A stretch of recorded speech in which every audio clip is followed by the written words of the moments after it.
Hi, this is Dennis with Second Chance Tackle, and today we got a very interesting bucket of reels that have come in. These were brought in by Dan, who is a member of the Hudson River Fishermen's Association. They're based up in northern New Jersey. It's a local fishing club, and it's a club that has a lot of purposes behind it. It has, well, it's always interested in the ecological conditions within the Hudson River estuaries, but also one of their programs is to teach kids to fish. And they sponsor quite a few family outing kind of things, as well as derby days, and that's what's coming up. The New Jersey striped bass season will be opening to target the inland and inshore waters for striped bass. It begins in March, and they're going to have a fishing derby the first week of March. Well, one of the things he had mentioned is the club supplies fishing reels, rods, and poles, and some tackle to kids that don't have it to participate in the derby. And as you can imagine, those reels and that kind of get beat up, and after a while they don't work. Most of the reels that they have been donated by members or folks that just don't use them anymore. And a lot of times those reels come in broken. So what I did was I volunteered to fix these up, as many of them as I can, so that the kids that are going to participate in the derby will have the opportunity to work with some reliable fishing reels.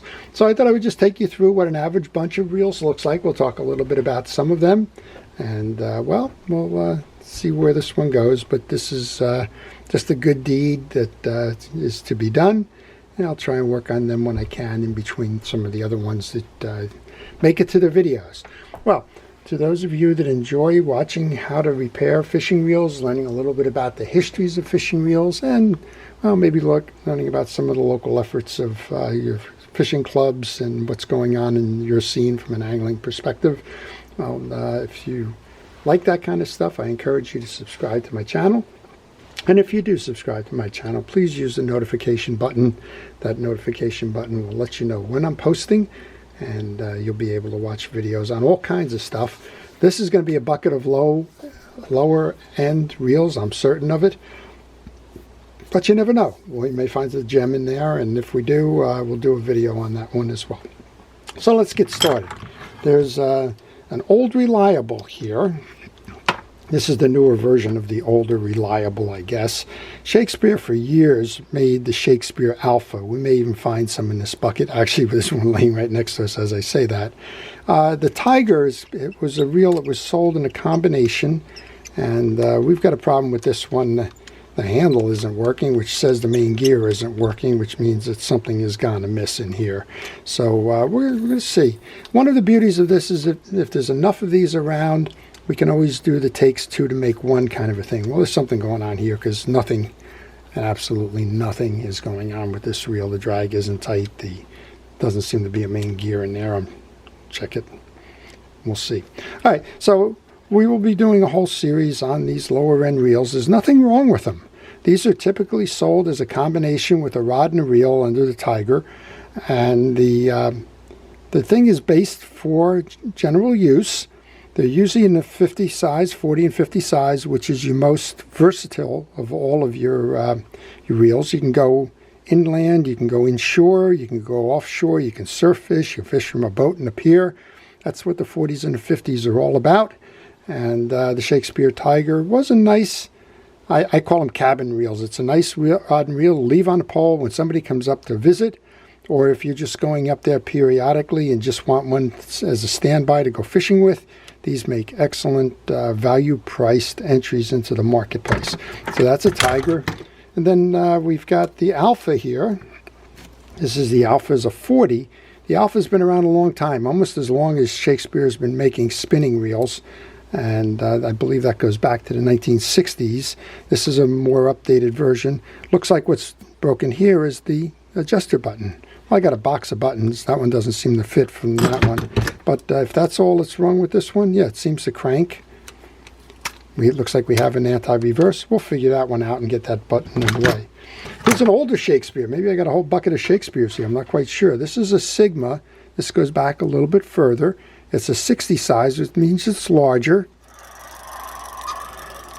We got a bearing issue on this one. It's probably a single ball bearing, and that bearing is kind of cranking you out right now. When I look at what we're going to do with take a kid fishing, the kid's not going to mind that it's a little noisy. You just want to make sure that it's sound mechanically, that it's working, that the bail's tripped, that it's got the right line on it. This one happens to be a rear drag. I'm not sure if that rear drag is holding. Well, maybe not. But we'll go through that. We'll try to get that one working as well. Here's a reel that's probably going to be one of theirs. They run, as I mentioned, they're going to do a striped bass one coming up shortly. But they do catfish days, and they do other things in the local rivers and streams and lakes. This one certainly is that. It's a Shimano Quickfire. It's the BX10. It's an earlier version. It's before they had the graphite cases. I think we got an issue with the bail flipping on this one. And we'll see what we can do on that one. Here's another Tiger. And, well, here you go. As we said, take two to make one. So this one's got a broken bail. You can see we got line all over the place. Can't apologize for that. If that's all that's wrong with that, all we have to do is take the bail from this one, or the rotor from this one, and just swap out the pieces and parts, and we'll have a functional reel. Have to see what we can do. This one's kind of interesting because, well, not quite sure how it got detached there, but it did. I'm wondering if the club actually went out and purchased a bunch of these Shakespeare, because here's another one. This is an Alpha. We were looking for the button on the other one, right? Here's an Alpha. Missing the bail wire. And here's another Tiger. And now we're getting to the point where we can't even test the reels because all these lines are kind of hanging there. Folks ask me all the time about, you know, I'm going to send you a reel, and should I take the line off of it? And I always tell them, if you're in for your annual service and you're fishing monofilament in particular, go ahead and take the line off of it, because you should be changing that anyway. But what happens typically is folks that are using it, maybe as we were talking about before, using it as a cabin reel or something, well, the issue that comes up with those is they don't get used much, so they think, well, the line hasn't been subjected to the UV rays or the stress of fighting a fish or whatever.